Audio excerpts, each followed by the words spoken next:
Anne, dis-moi, moi, j'ai des clients qui sont venus me voir, puis ils m'ont dit, regarde Abdul, moi, là, je veux passer en incorporation, je suis informaticien. Qu'est-ce que je fais? Est-ce que c'est une bonne idée? Je fais quoi avec ça?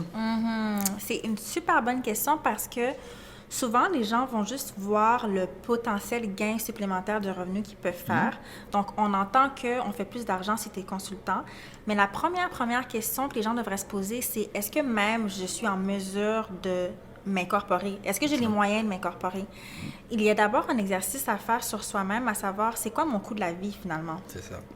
Parce que j'ai eu une consultation récemment avec un consultant qui a fait la transition d'employé à incorporé.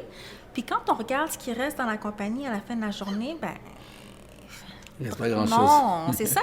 Fait que ça fait en sorte que finalement, tout ce qu'on espérait avoir comme avantage, qui est de faire plus de cash, ben ça a rien changé. Rien On a changé. juste, c'est quoi l'expression? On a changé 4 sous, 4,30 sous Est-ce pour que c'est ça? Ouais. En tout cas, moi aussi, l'expression m'échappe. Tout pour dire qu'on se retrouve dans la même situation. C'est- On était employé, on trouvait que ça coûtait cher. Cher.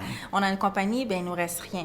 Donc, le premier aspect à prendre en considération, c'est de valider est-ce qu'on va faire plus d'argent que ce qu'on a besoin. OK.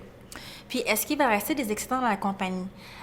Et je pense qu'au niveau de la fiscalité, tu pourrais juste faire une mention par rapport au taux d'imposition C'est ça. versus particulier. Le particulier, c'est particulier. progressif, mais dans la compagnie, c'est fixe. C'est fixe, exactement. Puis, on parle d'un taux d'imposition qui est environ de... Ben, la compagnie, ça va être 20%, 20% là, pour revenus exploités activement. Là. Puis les particuliers, ben, on va partir de 15 à un peu plus que 25%, 30%. Donc, il faut trouver un équilibre entre les deux. Là, hein. Absolument. Puis il faut garder en tête que on crée une compagnie qui est complètement distincte de nous, mais elle paye son impôt, puis après, nous, aussi, on on se paye paye, notre impôt. puis on paye aussi. Donc, il faut s'assurer qu'on ne vient pas faire tout ça pour se retrouver d'avoir payé que de l'impôt, puis qu'il ne nous reste rien en supplément. OK. Il y a aussi des gens mais encore des informaticiens qui travaillent en sous-traitance. Puis là, ils ne savent pas trop s'ils sont sous-traitants, s'ils sont salariés. Puis on se pose des questions. Est-ce que ça vaut la peine déjà de signer un contrat? Ouais. Pour faire ça, on fait quoi? Parce que souvent, on reçoit des offres, puis on s'est dit, bon, OK, regarde, on a discuté, c'est validé. Dans ce genre de situation, je fais quoi, là, moi, là? Est-ce que je fais signer un contrat? Je fais quoi? C'est sûr qu'on veut avoir un contrat. Parce que la ligne est vraiment mince dans cette industrie entre est-ce que tu es vraiment un consultant à travers ta compagnie ou est-ce que finalement tu étais un employé puis on t'a pris comme consultant maintenant pour dire que tu es plus sur le payroll ou est-ce qu'on te fait venir tous les jours puis finalement oui, tu es un consultant dans une équipe de travail où est-ce que tout le monde est employé sauf toi. Donc, c'est vraiment important, en fait, de venir catégoriser la relation que tu vas avoir avec ce donneur d'ouvrage. Donc, c'est quoi la portée du mandat? C'est quoi les attentes qu'il a envers toi? Et dans quelle mesure est-ce que tu peux les réaliser? Donc, c'est vraiment important que ça ne s'apparente pas à une relation d'employé-employeur. Puis, je pense que, justement, toi aussi, en pratique, dans une ancienne vie, tu as eu l'occasion de voir beaucoup de ce genre de cas. C'est ça, c'est ça. Puis ce qui était important là, parce que ça s'appuie sur les règles fédérales et les règles provinciales. Puis au fédéral, c'est le common law, puis au Québec, c'est le code civil. Donc du coup, au niveau du contrat, ce qu'il faut regarder, c'est quelles étaient les intentions des parties au contrat. Puis aussi regarder le lien de subordination. À quel niveau ça se fait? Est-ce que l'informaticien, on lui dit quoi faire comme travail? On lui dit comment faire le travail? Parce que le lien de subordination, c'est ça, hein, c'est le comment.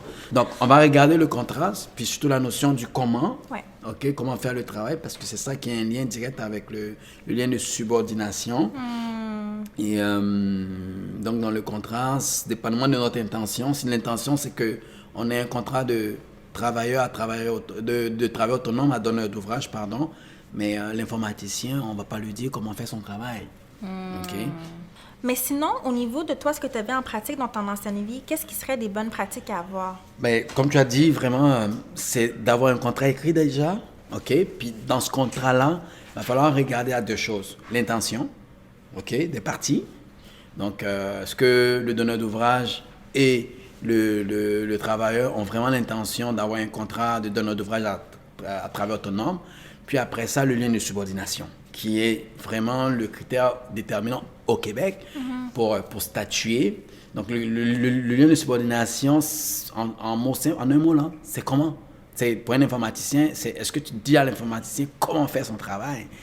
Puis, si tu veux, si c'est clair que c'est pas, tu ne dis pas comment faire le travail, ben, en ce moment-là, on part bien là, pour un statut de travail autonome. Donc, le contrat doit être cité dans cet esprit-là. Puis, comme je dis toujours, laisser la place aux spécialistes pour faire leur travail. Dans ce genre de cas, ben, vous viendrez voir... Faire réviser le document. C'est ça, faire réviser le document par un avocat ou même vous le confierez à un avocat, puis un avocat fiscaliste, de préférence. C'est vrai. Et puis voilà.